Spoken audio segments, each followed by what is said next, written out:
एक बार सुशील के गांव में मेला लगा। कई महीनों से सुशील को इस मेले में जाने का मन था।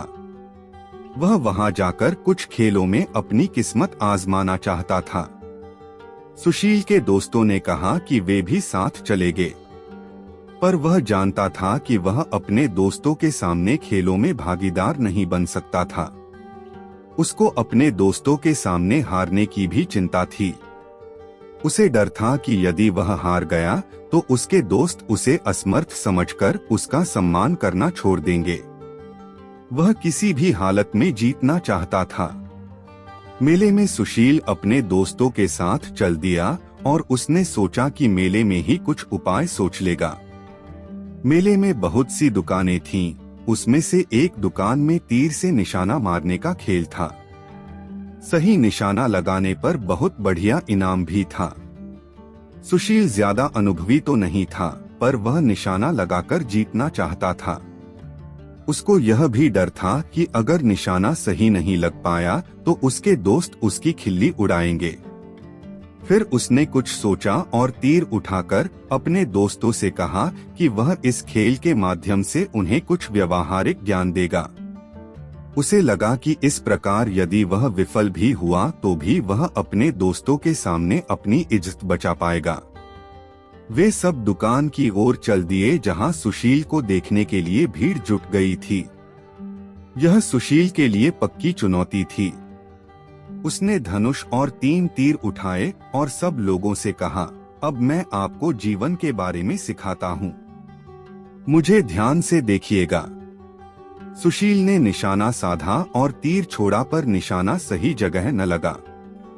भीड़ ने अत्यंत निराशा प्रकट करते हुए आह भरी।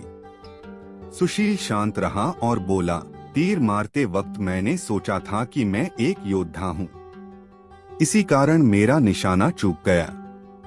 जब हम युद्ध में लड़ने जाते हैं तो निशाना चूक सकता है। यही वजह है कि हम युद्ध हार जाते हैं। फिर उसने दूसरा तीर उठाया और निशाने की ओर छोड़ा, पर इस बार भी तीर निशाने से चूक गया। भीड़ ने फिर शोर मचाया। सुशील शांत मुद्रा में बोला, मैं आप लोगों को सिखाना चाहता था कि लक्ष्य पर अपना ध्यान केंद्रित करना बहुत जरूरी होता है, वरना निशाना सही जगह पर नहीं लगेगा। तीसरी और आखिरी बार सुशील ने फिर तीर साधा। इस बार तीर सही जगह पर लगा। अचूक निशाना देख भीड़ चिल्ला पड़ी और करतल ध्वनि से सुशील की सराहना की। अपनी इच्छा पूरी करके सुशील घर की ओर चलने लगा और यह बताना भूल गया कि यह निशाना किस लिए साधा था। भीड़ ने सुशील को शांत देखकर पूछा, अब की बार आपने यह निशाना किसके लिए लगाया? सुशील ने मुस्कुराते हुए कहा, यह निशाना तो मैंने अपने लिए लगाया। मित्र और बाकी एकत्रित लोग इस जवाब से सहमत हो गए और सुशील प्रसन्न था। उसकी लाज जो रह गई थी। एक गरीब आदमी अपनी गरीबी से इतना नाखुश था कि उसने निकट के नदी में अपने जीवन को समाप्त करने के बारे में सोचा। जब वो व्यक्ति नदी के पास गया, वहां नदी के किनारे पर एक साधु महाराज थे। उन्होंने उसे ऐसा करने से रोक दिया। साधु ने उस व्यक्ति से जीवन खत्म करने का कारण पूछा तो उस आदमी ने सारी बात साधु महाराज को बताई। आदमी की परेशानियों को सुनकर साधु महाराज ने उसे बताया कि मेरे पास एक उपाय है।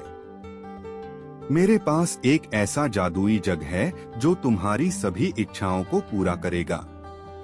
लेकिन जब भी यह जग टूट जाएगा, उसी समय तुमसे सब कुछ छिन जाएगा और फिर सब कुछ गायब हो जाएगा। साधु ने कहा कि यदि तुम मेरी 2 साल तक सेवा करते हो तो मैं वो जग तुम्हें दे दूंगा, और यदि तुम मेरी सेवा 4 साल तक करते हैं तो मैं तुमको वो जग बनाने के लिए मंत्र भी सिखा दूंगा। आदमी साधु महाराज को कहता है, मैं केवल 3 साल की सेवा करना चाहता हूँ, फिर मुझे वो जग देना, मैं उसको संभाल कर रखूंगा और उसे टूटने नहीं दूंगा। 2 साल की सेवा करने के बाद आदमी को वो जग मिल जाता है और वह खुशी से अपने घर जाता है। इस तरह उसने उस जादुई जग के साथ अपनी सारी इच्छाओं को पूरा करना शुरू कर दिया। सबसे पहले उसने खुद के लिए एक सुंदर महल और उसके बाद पैसे मांगे। इस तरह उसके आसपास के गांवों और शहरों में चर्चा शुरू हो गई। अब वो उन सभी को खाने के लिए बुलाता और उनसे अच्छा व्यवहार करता। परंतु अब उसने शराब पीनी शुरू कर दी। एक दिन उसने शराब पीकर वो जग सिर पर रख लिया और नाचना शुरू कर दिया। अचानक वह जग उसके सिर से गिर गया और टूट गया। जग के टूटने के बाद सब कुछ गायब हो गया। अब आदमी ने पश्चाताप करना शुरू कर दिया और कहा, काश मैंने शराब न पी होती, थोड़ा वक्त और रुककर महाराज जी से वो जग बनाने की तरकीब सीख ली होती। इससे हमें यह शिक्षा मिलती है कि हमें कोई भी काम करने के लिए जल्दबाजी नहीं करनी चाहिए। पहले उसके बारे में अच्छी तरह से ज्ञान लेना चाहिए, फिर ही काम शुरू करना चाहिए।